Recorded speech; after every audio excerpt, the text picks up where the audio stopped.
Print, electronic, social media के सभी साथियों का बहुत बहुत धन्यवाद करूंगा और स्वागत भी करूंगा, क्योंकि आपने इन इश्यूज़ को जो हम पब्लिक इंटरेस्ट में उठा रहे हैं उसको आपने बड़े अच्छे से उसको आपने पब्लिक के साथ आप लेके भी गए। सबसे पहले मैं ऐसा बताना चाहूँगा कि हमारा आज का एजेंडा क्या है। आज का एजेंडा ये है कि आप इसको ये मान के चल सकते हैं, जो मेरे लिए भी, आपके लिए भी और हमारे सभी नागरिकों के लिए एक अवेयरनेस कैंपेन की शुरुआत आप मान सकते हैं, जिसमें एक बहुत इम्पॉर्टेंट इशू जो अर्बन एरियाज में अर्बन मैनेजमेंट में रहता है वो स्ट्रीट वेंडिंग को ऑर्गेनाइज करने का है। उसके ऊपर आज हम बात करेंगे। इसमें मैं आपसे आज मैंने आपको कुछ को फॉरवर्ड भी कर दिया था, एक्ट, रूल और स्कीम्स की स्ट्रीट वेंडर का, और जो बचा है मैं आपको बाकी सभी को आज शाम तक आपको भेज दूंगा ताकि आप इसको स्टडी भी कर सकें। इसमें सबसे पहले हमको ये अंडरस्टैंड करने की ज़रूरत है, जो मैं आपसे पहले भी शेयर किया था, कि हमारे देश में, हमारे प्रदेश में आज संसाधनों की कोई कमी नहीं, हमारे पास स्कीम्स की कोई कमी नहीं है, हमारे पास पैसे की कोई कमी नहीं है। और अगर आप देखेंगे आज का प्रेस कॉन्फ्रेंस के बाद तो आप ये महसूस करेंगे कि सिर्फ हमारी विल की और इम्प्लीमेंटेशन में फ्लॉ है, जिसकी वजह से हमारे को वो अच्छी क्वालिटी ऑफ लाइफ या अच्छी डेवलपमेंट हमको हासिल नहीं होती। इसमें आज ही मैं एक अपने, क्योंकि अभी अवेयरनेस कैंपेन की शुरुआत कर रहे हैं, तो उसमें मैं ये भी आज अपने जो मेरे कुलीग्स हैं, अधिकारी और कर्मचारी, मैं उन लोगों से भी अपील करना चाहूँगा कि वो लोग ये महसूस करें कि जहाँ पे हम पोस्टेड होते हैं वहाँ पे उस शहर में, गांव में या उस एरिया में क्या होगा क्या नहीं होगा,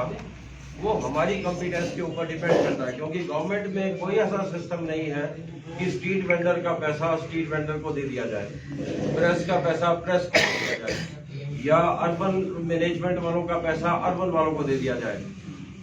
वो पैसा जो है वो हमारे डिपार्टमेंट और अधिकारियों के माध्यम से ही जाता है। अगर अधिकारी अपनी ड्यूटी को प्रॉपरली नहीं करते हैं, अगर अधिकारी और कर्मचारी उसको इम्प्लीमेंट नहीं करते हैं, तो उसमें जनता सफर करती है। जैसे अभी हमने पहले स्मार्ट सिटी की बात की थी, तो आज धर्मशाला का हर नागरिक सफर कर रहा है। आज स्ट्रीट वेंडिंग की हम बात करेंगे तो आप देखें हर स्ट्रीट वेंडर सफर कर रहा है, धर्मशाला का हर नागरिक सफर कर रहा है। कैसे कर रहा है उसकी हम आपसे पूरा डिटेल में मैं आपसे चर्चा करूंगा। तो मेरा अधिकारियों और कर्मचारियों से, जितने भी मेरे साथी हैं जो कि बहुत अच्छे हैं, और मेरी सर्विस के दौरान मेरे को एक भी आदमी ऐसा नहीं मिला कि जिसने कहा हो कि मैं काम नहीं कर सकता हूँ या मैं काम नहीं करूँगा, उनसे मेरा ये अपील है कि वो अपना जो भी उनको असाइनमेंट है उसमें प्रॉपरली काम करें, ताकि हम अच्छे से अपनी स्कीमों को इम्प्लीमेंट कर सकें।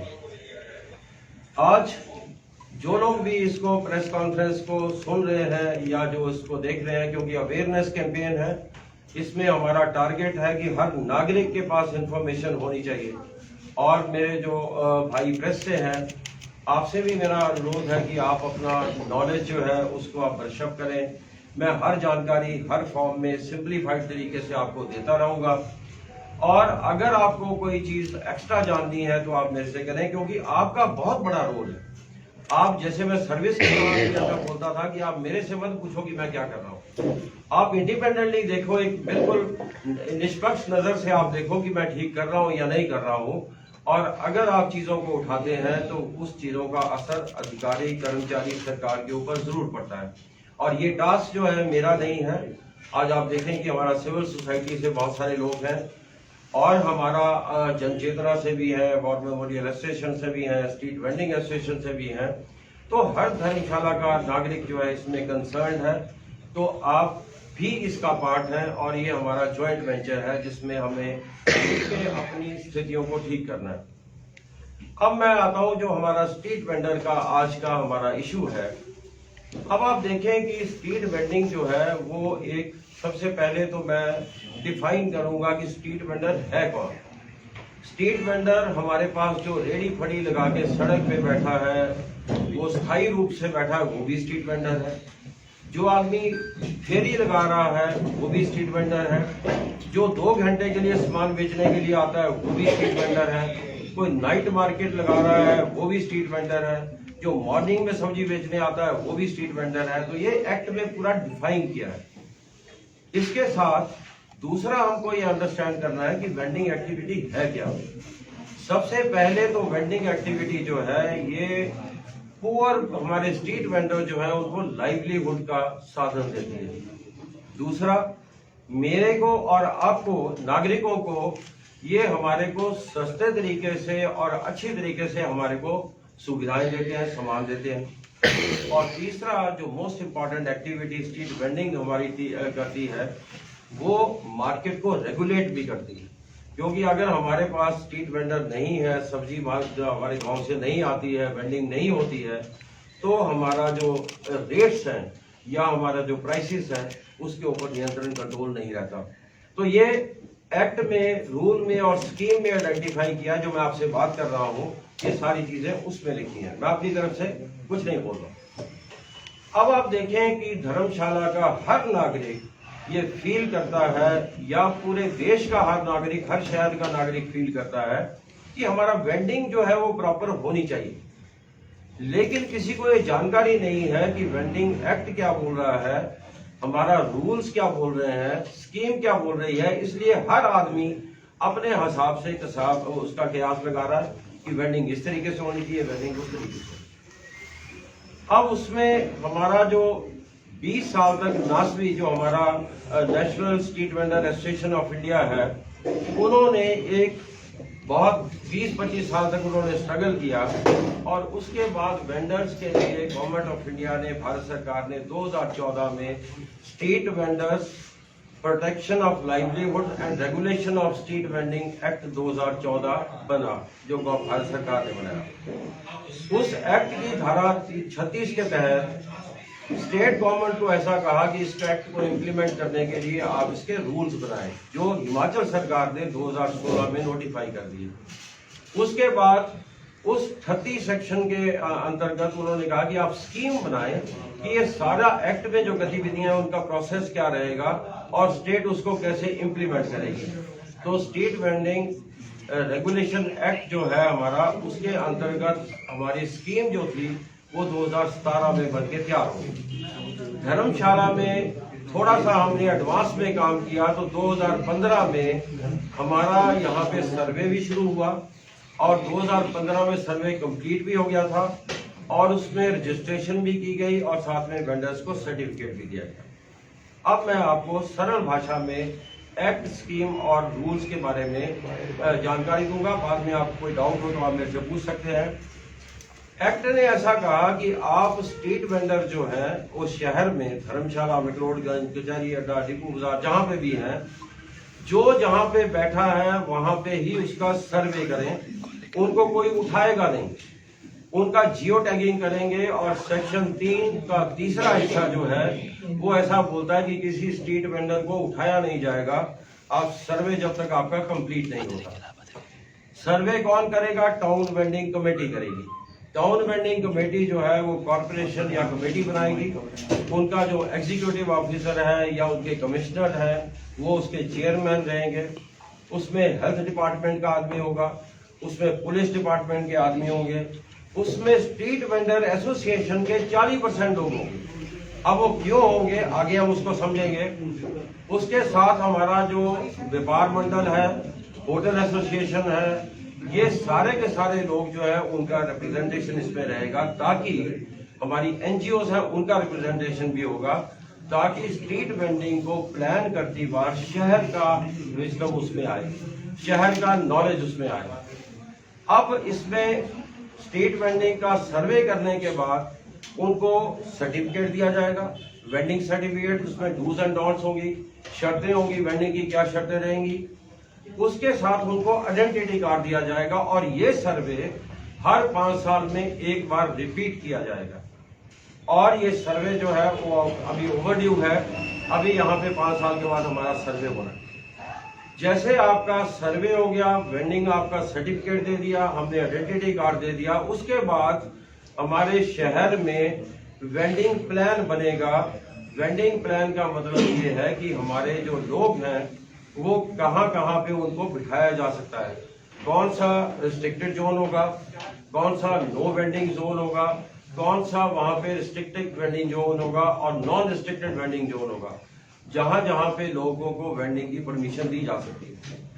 अब इसमें अगर हम इसको इस तरीके से देखें तो कोई फिक्स रूल नहीं है कि हम दुकानें बनाएंगे, ऐसा रूल नहीं है कि हम बहुत बड़ा कोई खोखा बनाएंगे। हर शहर का अपना अपना नेचर है, उसके मुताबिक 2 आदमियों के लिए भी वेंडिंग जोन हो सकता है, 10 के लिए भी हो सकता है, 200 के लिए भी हो सकता है।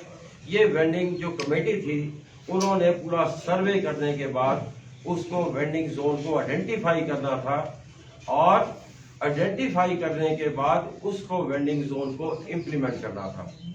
अब उसमें ये जो स्कीम ने ऐसा बोला कि उसमें आप उनका फीस भी फिक्स करेंगे और स्कीम में दिया हुआ है कि वेंडिंग फीस 800 रुपए से 1200 रुपए के बीच में होगा और उसको लेने का फीस जो जमा करनी है उसका भी तरीका बताया गया कि ऐसा नहीं कि कोई आदमी वहां पे जाएगा और अब 50 रुपए इकट्ठे करते रहेगा। उसमें ऐसा लिखा गया 6 से 8 क्लॉज जो है हमारा स्कीम का वो ऐसा बोलता है कि आप उसको पैसे को अकाउंट जमा बैंक में खुलवाएंगे और उसमें पैसे को जमा किया जाएगा। लेकिन हमारे यहाँ पे इसका जो फीस है वो 50 रुपए पर डे के हिसाब से लिया जा रहा है, जो कि स्कीम के विरुद्ध है। स्कीम में 1200 से ऊपर हम नहीं जा सकते। अगर जरूरत है तो उसको चेंज किया जा सकता है, मॉडिफाई किया जा सकता है, स्कीम का गवर्नमेंट को अप्रोच किया जा सकता है, लेकिन आप आर्बिट्रेरी इसको नहीं कर सकते। अब जब हमने वेंडिंग प्लान का बात किया और वेंडिंग जोन की बात की तो वेंडिंग जोन से अक्सर हम ऐसा महसूस करते हैं कि एक एरिया को फिक्स कर दिया और वहां पे वेंडिंग जोन बना दिया, ऐसा नहीं। उसके बाद इन एक्ट, स्कीम और रूल को देखते हुए भारत सरकार ने national urban livelihood mission scheme जो लॉन्च की, उसमें support to street vendor act का एक स्कीम में एक और वहां पे स्कीम का पार्ट बन गया कि अर्बन जो हमारे स्ट्रीट वेंडर हैं उनको सपोर्ट करने के लिए जो वेंडिंग जोन की, जिसके मैंने आपको बात की, इसमें ये बोलते हैं कि आप वेंडिंग जोन इनोवेटिव बनाएं। अब आप देखें, थोड़ा सा इसको महसूस करें, बाद में आप अगर क्लैरिफाई नहीं मैं कर पा रहा हूं तो आप उसको क्वेश्चन को मेरे से पूछें। हमारे साथ स्मार्ट सिटी मिशन भी है, हमारे पास नेशनल अर्बन लाइवलीहुड मिशन भी है, support to urban street vendors scheme भी है। उसमें उन्होंने कहा कि मान लो हमारे पास यहाँ पे खाने पीने के सामान बेचने वाले स्ट्रीट वेंडर है, जैसे टिक्की बेच रहा है, कोई समोसे बेच रहा है, कोई मोमो बेच रहा है, कोई चाउमीन बेच रहा है। उन लोगों के लिए अगर हम शहर के लोग और हमारा प्रशासन अगर वो स्मार्ट है तो वो फूड कोर्ट भी बना सकते हैं और उसका पैसा आपको नेशनल अर्बन लाइवलीहुड मिशन से मिलेगा। और ये पैसा मैं आपकी जानकारी के लिए बता दूं कि 2016 में जब मैं यहाँ पे आया था कमिश्नर, उससे पहले 1 करोड़ रुपया मैक्लोडगंज का हमने स्ट्रीट वेंडिंग जोन के लिए वहां पे आइडेंटिफाई किया था। इस काम को करने के लिए, उसका नक्शा बनाने के लिए और सभी चीजों को करने के लिए नेशनल अर्बन लाइवलीहुड मिशन में एक्सपर्ट एजेंसी को हायर किया जा सकता है, कंसल्टेंट को हायर करके डिजाइनिंग की जा सकती है, उसका प्लानिंग किया जा सकता है। तो ये सारा का सारा काम जो था ये अर्बन हमारा लाइवलीहुड मिशन में इसके प्रावधान था। अब आप देखें कि अगर हम पूरे शहर को ऑर्गेनाइज कर देते हैं, अगर हमारी वेंडिंग जो है वो प्रॉपर वेंडिंग जोन बनते हैं जिसमें मार्केट्स बनेगी, फ्रूट मार्केट अलग से हो सकती है, वेजिटेबल मार्केट अलग से हो सकती है, इसके साथ जो दूसरी हमारा आपका जो सामान है उसको बेचने की मार्केट अलग से हो सकता है। उसमें एक्ट, स्कीम, रूल और सारा ये प्रोविजन ये बताते हैं कि इसमें 2 आदमियों का ख्याल रखा जाएगा। पहला जो स्ट्रीट वेंडर है जो अपनी लाइवलीहुड उससे अर्न कर रहा है, दूसरा जो सिटीजन है जो उसकी सर्विस को अवेल कर रहा है। अब ऐसा नहीं कि हम किसी को स्ट्रीट वेंडर को उठा के मैक्लोडगंज से उसको हम डल लेके भेज दें, उसका बिजनेस चलना चाहिए। ऐसा एक्ट में लिखा है कि आप किसी को डिसलोकेट नहीं कर सकते, उसकी मर्जी के बिना आप नहीं करेंगे। तो ये सारा का सारा प्रोविजन जो है ये सारा एक्ट में दिया गया है अगर कोई आदमी, आज आप देखें कि कई बार आप भी रिपोर्ट कर रहे हैं कि हमारा यहाँ पे कोई अधिकारी, एक छोटा सा अधिकारी चला गया, स्ट्रीट वेंडर को बोल दिया कि आप यहाँ से उड़ जाओ, आप यहाँ से वहां चले जाओ। ऐसा संभव नहीं है। स्टेट कोई भी अधिकारी कर्मचारी टाउन वेंडिंग कमेटी के रोल और जिम्मेवारियां नहीं ले सकता। ये काम टाउन वेंडिंग कमेटी का है और टाउन वेंडिंग कमेटी भी एक्ट रूल और उसमें बाध्य है उनके लिए कि वो एक्ट रूल के मुताबिक काम करेंगे। तो अभी हमारा जो आज का जो मकसद था इसका प्रेस कॉन्फ्रेंस का, एक तो आपको सेंसिटाइज करना भी था, दूसरा हमारा जो म्युनिसिपल कॉर्पोरेशन है उनको आगाह करना था, और उनको आज आपके माध्यम से जो मैंने आपसे बात कही है ये हम लेटर के रूप में आज शाम को या कल सवेरे उनको हम दे देंगे कि अगर हम इसमें करते हैं तो इसमें कोई प्रॉब्लम नहीं।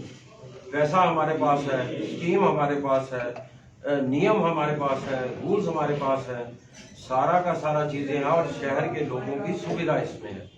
तो इसलिए आप उसको इम्प्लीमेंट करें, ये आपकी मॉरल और ऑफिशियल रिस्पॉन्सिबिलिटी। अगर आप नहीं करते हैं तो आप सीधे और सीधे एक्ट की वायलेशन कर रहे हैं, और जो आदमी कर रहे हैं वो पर्सनली रिस्पॉन्सिबल है। मैं ऐसा मानता हूं कि आज तक उन्होंने एक्ट को नहीं पढ़ा था, लेकिन आज तो मैं प्रेस के सामने ऐसा एक्ट के बारे में बता रहा हूं, और मैं एक्ट का दोबारा कॉपी भी भेज दूंगा। ये पढ़ना अधिकारी कर्मचारियों की रिस्पॉन्सिबिलिटी है कि एक्ट को पढ़ें, ताकि हम अपने लोगों के लिए सुविधा दें और लोगों की लाइफ को बेटर करें। मेरा आप सभी से ऐसा अनुरोध है कि आप इसको वाइडली शेयर करें, क्योंकि अगर आप देखेंगे हमारा, आज मैंने जब आपको लास्ट टाइम भी आपको बताया था कि अपनी सर्विस के दौरान मैंने ऐसा महसूस किया है कि हमारे नागरिकों को किसी स्कीम के बारे में, किसी रूल के बारे में, पैसे के बारे में कोई जानकारी नहीं है।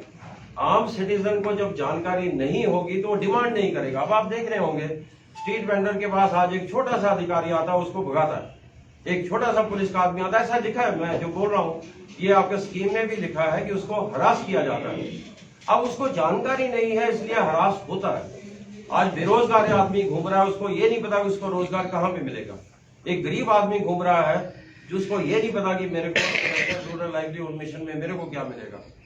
तो इसलिए जिस दिन लोगों को जानकारी होगी, जिस दिन लोगों को पता लगेगा, वो सारे के सारे लोग डिमांड करेंगे। आज हमारे पास नो डिमांड की स्थिति है। इस नो डिमांड की स्थिति को डिमांड जनरेट करने से हमारे को स्टेज के ऊपर लेके जाना है, ताकि हमारा डिमांड जनरेट हो और जो सर्विस प्रोवाइडर हैं वो हमारी डिमांड के मुताबिक हमको सर्विस दें।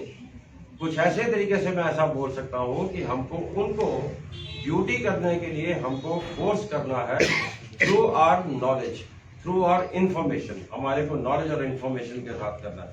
तो ये आज की स्कीम के बारे में मैं आपको बताना चाह रहा था, और ये हमारा प्रशासन को रिक्वेस्ट करना चाह रहा था। अगर आपका कोई प्रश्न है तो आप उससे पूछ सकते हैं। सर, आप तो खुद भी नगर निगम के कमिश्नर रहे हैं, तो आपके समय क्या प्रयास हुए या आप इसको ग्राउंड पे क्यों नहीं इम्प्लीमेंट कर पाए, और अभी कहाँ ये मामला फंसा हुआ, क्या करना चाहिए इसमें? पवन जी, आपको मैं याद कराना चाहूँगा कि जैसे एक्ट बना था 2014 में, उस टाइम के ऊपर मैं यहाँ पे अर्बन डेवलपमेंट में डायरेक्टर था। तो उसमें पायलट के ऊपर 3 जगह के ऊपर हमारा स्ट्रीट वेंडिंग प्लान जो थी वो हमारी बनने की काम हमने शुरू कर दिया था और उसको आउटसोर्स किया था। धर्मशाला की वेंडिंग प्लान 2015-16 में बन चुकी है, जो हमने उस टाइम पे बनवाई थी। और उसमें अगर आपको याद हो तो उस टाइम के ऊपर वो एजेंसी ने वेंडर्स के साथ बहुत सारी मीटिंग्स की थी और उनकी सहमति के साथ ये वेंडिंग प्लान बनी थी, जिसको 5 साल के बाद आज उनको रिवाइज करना है, क्योंकि एक्ट में ऐसा प्रावधान है कि हर 5 साल के बाद हम इसको रिवाइज करेंगे। अच्छा, इसमें एक मैं चीज आपको और बीच में ऐड कर देता हूँ। इसमें ये था कि उस टाइम के ऊपर सर्टिफिकेट भी दे दिए थे, उस टाइम पे हमने आइडेंटिटी कार्ड भी दे दिए थे। अब उसमें इम्पोर्टेंट क्या था, जैसे मैंने आपको कहा कि 40% जो है वेंडर एसोसिएशन के लोग होंगे। वो इसलिए होंगे कि अगर आज हमने सर्वे कर लिया, मान लो उस टाइम पे जो कॉपी है मैं आपको मेल भी कर दूंगा, और उसमें 499 के आसपास हमारे वेंडर्स आइडेंटिफाई हुए थे जिनको हमने आई कार्ड दे दिया था। अब जो नया वेंडर आना चाहता है बाद में, अगर आपके पास स्पेस है तो वो अप्लाई करेगा टाउन वेंडिंग कमेटी को, फिर टाउन वेंडिंग कमेटी जो है उनको परमिशन देगी बैठने के लिए या फिर डिनाई करेगी। अब जो वेंडर्स का होने का फायदा ये था, जैसे मान लो सब्जी वाले 100 लोग हैं और मैं आता हूँ और मैं बोलता हूँ जी मेरे को आप सब्जी की वेंडिंग का परमिशन दो, तो एग्जिस्टिंग वेंडर ये बोलेंगे नहीं नहीं अभी स्कोप नहीं है, क्योंकि अगर हमारा बिजनेस भी इफेक्ट होगा।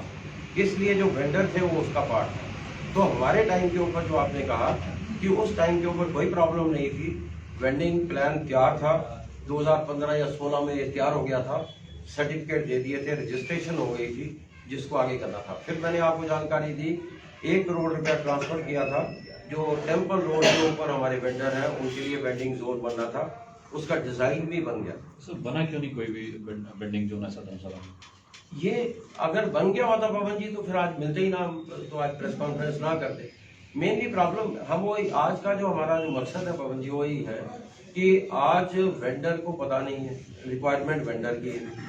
अब आप देखें ना कि आपके पास 1 करोड़ रुपया पिछले 6-7 सालों से अनस्पेंड पड़ा हुआ है, और उसके बाद भी आया होगा, क्योंकि ये तो उस टाइम पे मेरे को इसलिए जानकारी है क्योंकि मैं खुद डायरेक्टर था और मैंने ही ट्रांसफर किया था, लेकिन उसके बाद भी आया होगा। अब पैसा आपके पास है, वेंडर्स आपके पास है, लोगों को व्यवस्थित शहर चाहिए, तब नहीं कर रहे तो उसी का मैंने जैसे आपको कहा कि हमें डिमांड जनरेट करनी पड़ेगी ताकि लोग काम करें। सर मेरा क्वेश्चन नॉर्लिंग से है, क्योंकि वेंडर एसोसिएशन से है। जैसा पठानिया सर ने कहा कि 499 वेंडर जो हैं वो आइडेंटिफाइड थे 17 वार्ड में, और आपसे आज की डेट में भी 50 रुपये तय बयारी वसूली जाती है ना। तो मेरा सवाल ये है कि कभी आपने ये